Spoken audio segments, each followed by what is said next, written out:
No niin, oikein hyvää alkanutta viikkoa sinne ruutujen toiselle puolelle. Niin kuin luvattua, tehdään pilkkipulukan päivitystä ja siihen sisältyy se, että noin luotain ja akkusysteemit tullaan muuttamaan. Eli tällä hetkellä näyttää pilkkipulkka tältä. On tällainen 45-litrainen Smart Storen laatikko. Ja se pitäisi saada huomattavasti pienempään tilaa, että saa tähän niinku perään kaikki reput ynnä muut sitten kivasti. Eli 45-litraisesta olisi tavoite päästä menemään 15 litraseen. Eli tää on samaa sarjaa, tää Smart Store joku Pro-sarja. Tämä on tämmönen. Ja olisi tarkoitus, että tonne saadaan kaikki sitten mahtumaan. Voi tulla vähän ahdasta, mutta sinne ei kannata niinku turhia tiloja jättää, että kaikki kannattaisi viedä niin pieneen tilaan kuin mahdollista. Ja tosiaan akkuina käytämme Energyn akkuja, eli 40 amperituntinen, 12 volttinen, ja tällä on painoa 5 kiloa. Nettisivut sanoo 4, mutta meikäläisen puntari sanoo 5 kiloa. Voidaan vielä tarkistaa. Kyllä, 5 kiloa. Mutta ei siitä. Lähdetään katsoa, että mitä tähän tarvitaan, että tää saadaan tehtyä. Tervetuloa mukaan. No niin, mä oon tähän pöydälle vähän kerännyt, mitä tässä tarvitaan. Eli kaapelia tarvitaan, 2 erilaista, eli vähän paksumpaa akulta ja sitten vähän ohuempaa voidaan laittaa sulakkeelta eteenpäin. Sitten kytkimiä tarvitaan, erilaisia liittimiä tarvitaan, eli tämmönen lajitelma on ihan kätevä, mutta sieltä ei esimerkiksi 8 millin rengasliittimiä löydy, ne pitää ostaa irtona. Sitten, että saadaan kaikki niputettua, niin tämmöisiä tarrakiinnitteisiä nippusidekiinnikkeitä, eli näitä voi liimaalla sinne sisäpuolelle ja saa nippusiteellä sitten johdot seiniin kiinni, ettei eivät roiku. Sitten on muttereita pultteja ja prikkoja 8 millisiä, koska ne tarvii noin navat semmoset. Sitten on kutistesukkia, 2 eri tyyppiä. Tuossa on niin pirun isoja suurin osa, että täällä on sitten taas liian pieniä suuri osa. Että ne rakennetaan nuo setit niin, että niistä puoliakaan ei pysty käyttämään. Ja niille kuuma ilmapuhallin. Sitten porkkanaterä. Tää on kätevä siitä, että tällä voi tehdä useita erikokoisia reikiä. Esimerkiksi juuri tämmöiselle kytkimelle. Niin tää asennetaan tekemällä pyöreä reikä, niin tällä on helppo tehdä se. Ja sitten pihdit vielä, eli tämmöiset sähköpihdit. Sivuleikkurikin käy, jos on oikein taitava. Haetaan vielä pari juttua tuosta kaapista, mitkä tästä unohtui, niin esitellään ne vielä. Mä käyn noukkimassa. Joo, eli vielä pari juttua, eli sulakerasia. Eli nyt ajattelin tehdä sillä, että ei ole niitä johdossa olevia sulakkeita, vaan tulee ihan tämmönen rasia, johon on plussa ja miinus kiskoja. Saadaan tänne niinku siististi ne. Ja sitten akku, että sen pystyy irrottamaan nopeasti, niin se tulee kiinni sitten tämmöisillä Andersoneilla, eli trukkiliittimillä. Tiesittekö muuten, että sen nimi on Anderson, tämän liittimen englanniksi? Jos jostain nettisivulta sitä haette ja haluatte löytää niitä paljon halvemmalla, niin mä voin sanoa, että niitä löytyy yhdestä AliExpressistä vähän halvemmalla kuin ehkä kivijalkaliikkeestä ja taitavat olla ihan samaa paskaa. Toki se ei ole sitä vihreätä ajattelua, mutta jos ei niistä halua maksaa, niin sitten voi vähän joustaa. Mutta ei siinä. Lähdetään puntaroimaan nyt toi vanha ahkio, niin tiedetään vähän, että miten tämä homma etenee ja paljonko me saadaan siitä kiloja pois. Tosiaan senkin takia, että olisi kiva päivittää, että tämä tosiaan painaa niin paljon, että johonkin peräloosteriin nostaminenkin on ikävää.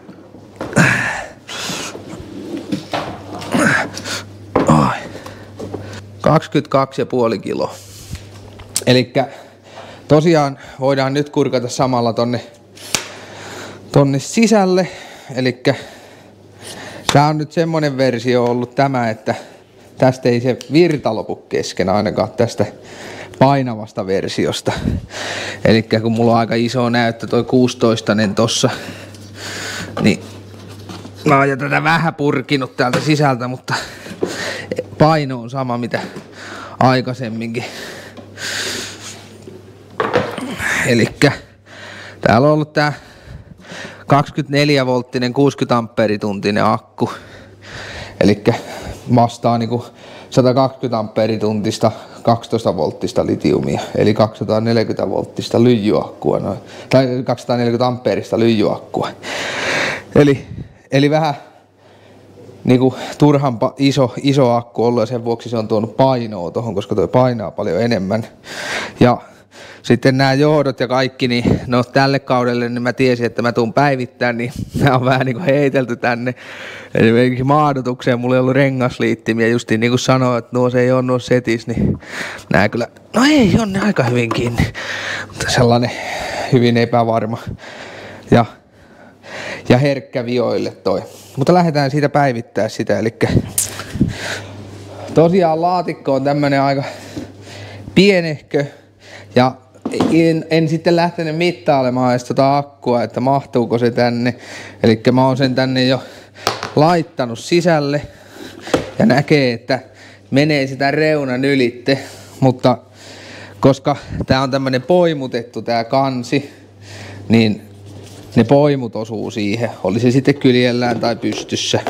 Sen vuoksi mä uunitin tämän kanne, eli pidin sitä hetken aikaa uunis ja sitten laitoin sen painon alla niinku kiinni tohon, jonka vuoksi tähän on tullut tällainen kupera-alue, että se menee nyt aika kivasti tähän kiinni näin, vaikka se akku on pikkusen korkeampi, että tää ei jää niinku hirveämmin raottamaan täältä sivuilta kuitenkaan. Mut siitä nyt lähdetään sitten kiinnittelemään laitteistoa sisälle. Elikkä ensimmäisenä voitaisiin katsoa ennen kuin lähdetään klippaamaan, niin toi Blackboxin sopivuus. Eli mä tietenkin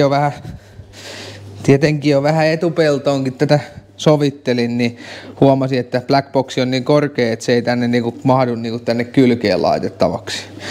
Jonka vuoksi me laitetaan Blackboxi tullaan laittamaan niin vähän vinoon. Elikkä jotta saadaan maksimoitua tää tila, niin se laitetaan tällä lailla vinoon. Elikkä tässä on se setuppi, jolla tää tullaan tekemään. Akku kyljellään, Blackboxi vinossa, liittimet ylöspäin, jolloin tää alue antaa tilan niille kääntyille. Blackboxin alapää ei tule kiinni ja yläpää tulee akkuun. Tai sitten toinen vaihtoehto, että mä laitan tän näin päin ja se tulee tänne laatikon kylkeen. Tää on todennäköisempi, että mä laitan sen näin. Mutta siitä lähdetään eteenpäin. Laitetaan sinne sulakerasia, etsitään sille paikka ja lähdetään kaapeloimaan. Seuraavaan pätkään. Niin, välihöpinöinä tein tähän akkuun nämä miinus- ja plusjohdot ja päätin, että käännetään navat tonne niinku poispäin. Eli siellä on muovia vastas, niin se on hyvä suunta kääntää. Ja sitten tää akun piuhan päähän tein trukkiliittimen ja se menee tänne näin. Sitten tein tähän sulakerasiaan myös trukkiliittimen. Eli nyt saadaan niinku otettua tää irti ja muuhun käyttöön tää akku, jos haluaa. Ilman, että tarvii mitään suuria purkaa. Lähdetään tästä jatkamaan tätä hommaa. No niin, taas olisi vähän menty eteenpäin. Eli sulakeboksi tulikin nyt tänne. Se ei oikein mahtunut muualle, kun tänne tuli tää latausportti. Eli tuolta saa puhelinta ladattua ynnä muuta. Niin siinä on noin pitkä tuo sisäosa, niin se ei mahtunut. Piuha tulee täältä akulta nyt, joka syöttää tänne sulakerasialle virran ja tietenkin myös miinuksen. Ja sitten tämä AT tulee nojaamaan tämä Blackboxi tätä akkua tällä viisiin. Nyt pitäisi sitten lähteä laittaa vielä virtanappi Active Targetille. Sitten pitäisi johdottaa niitä tänne sulakerasialle, laittaa Active Targetin virtapiuha, näytön virtapiuha. Ja sitten pitäisi yrittää ne kaikki saada vielä jotenkin tänne siististi. Että tässä on vähän työtä. Mutta ei työ tekemällä lopu, mutta eteenpäin pääsee. Jatketaan tästä seuraavaan pätkään. No niin, taas olisi edetty. Aika kauan sai väännellä näitä systeemejä tänne, että sai ne soveltumaan. Eli nyt on tosiaan USB oli jo aikaisemmin. Sitten on tuolla virtanappi. Sulaketaulu on siellä ja sinne menee nyt kaikki virrat jo menee, että tuohon saisi laida kannen päälle. Ja Active Targetin virtajohto on tossa ja siinä on näytön virtajohto ja se tulee sitten tosta kyljestä ulos. Eli tuohon tehdään johonkin reikä. Porkkana terällä. Tää on hyvä terä. Kauhea sotku tulee vaan kun porailee tähän muoviin täällä sisällä. Ei viittinyt mennä mihinkään pajalle, kun ei ole lämmintä tilaa, niin siellä on niin perhana kylmä. Trukkiliiti on siellä. Tän trukkiliiti ja tää sähkö tai tuo sulaketaulu, niin molemmat on 2,5-teipillä kiinni semmoisella, joka ulkokäyttöönkin käy. Niin nää tuntuu aika hyvin olevan. Pystyy nostamaan vaikka siitä. Tuota tietenkin jos revitään, niin se voi olla vähän kovemmilla, mutta semmoista. Ruvetaan tekemään reikää ja katsotaan kaikki loput systeemit, niin päästään punnittamaan ja katsomaan miltä se lopputulos näyttää. Mennään eteenpäin. No niin, mentiin yksillä puheella melkein loppuun saakka sitten, että ei paljon välissä kuvailtu, mutta siinä se nyt olisi. Ruutu on kiinni ja kyllä se sinne mahtuu, mutta en mä oikein tiedä, voiko sanoa, että mahtuuko se hyvin, kun laita haukottelua nuo, että aikamoisessa pinteessä se on. Kaikki meni hyvin siihen asti, kunnes piti noita johtoja ruveta tunkemaan, niin sitten tuli ahdasta.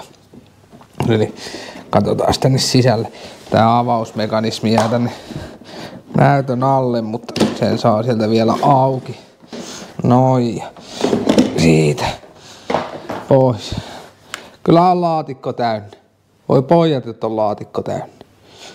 Ei sitä oikein niinku täydenpähän enää laatikkoa saakkaa. Että kaikki on niin tukevastikin kiinni, vaikkei ei se ole millään kiinni. Että tää lakuniput on tällaisia, että ne vie tilaa.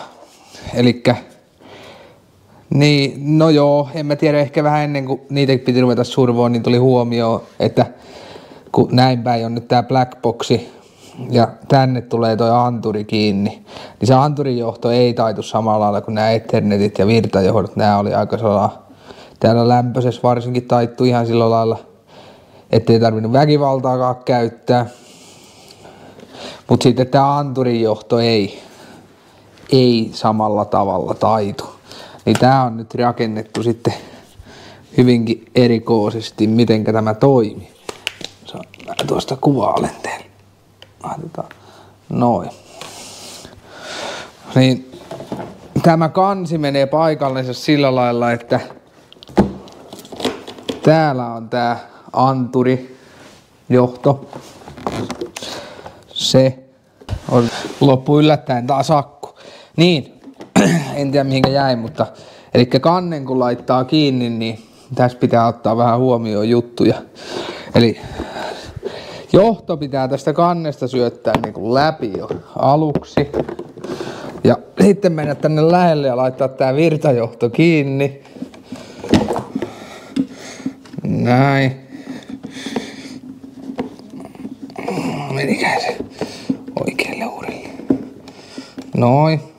Joo, nyt on oikealla urilla. Sitten kansi kiinni. Täältä. Se on tosiaan, kun se on tuonne väliin pitää mennä. Pitää saada aika Nui. Eli, no tuo piuha, mä laitan vielä tuolla nippusiteellä tonne, mutta se menee siis tää johto täältä kannesta läpi tonne liittimeen, koska ei se mahtunut sinne sisälle. Ja mä olin päättänyt, että mä tällä laatikolla tämän toteutan, niin ei siinä auta sitten muuta kuin keksiä keinot. Jos olette itse rakentamassa tällaista pilikki niin laatikkoa, niin yrittäkää etsiä vähän korkeampi, että tää ei ollut tarpeeksi korkea, eli sellainen kannattaa, jos teilläkin on tuolla isohko akku, eli kun mullakin on 40 amperituntinen, kun on näin iso näyttö, niin pitää olla paljon virtaa, niin jos teilläkin on iso akku, mutta kuitenkin matalempi kuin blackboxi, niin kannattaako sen blackboxin kautta niin kuin miettiä se, että sieltä löytyy tarpeeksi korkeutta siitä laatikosta. Tää ei ollut tarpeeksi korkea, mutta kyllä tää asiansa nyt ajaa. Vaikea rakennettava ja 10 kertaa piti uudelleen laittaa ne tuonne sisälle, jotta ne sai sopimaan. Mutta siellä ne nyt on. Tosiaan aikamoinen tilansäästö tuli tosta ahkiosta nyt kun tän sai paikoillensa. Voitaisiin ottaa tosta vielä toi puntari tulos tähän videoon ennen kuin lopetellaan, niin käydään kattoo, että paljonko nyt keveni sitten. Katsotaan paljon sinne on jäänyt painoa matkan varrelle. 18,6 kiloa. Ainakin toi tuntuu nyt siltä, että sitä voisi siirrelläkin mieluummin peräloosteriin ynnä muu. Mutta ei siinä. Näillä eteenpäin ja katsotaan perjantaina mattovideota ja muistakaa käydä pilikillä. Rupeaa olemaan jäät aika vahvoja jo. Ei muuta kuin näkemiin ja kiitos, että katsoit.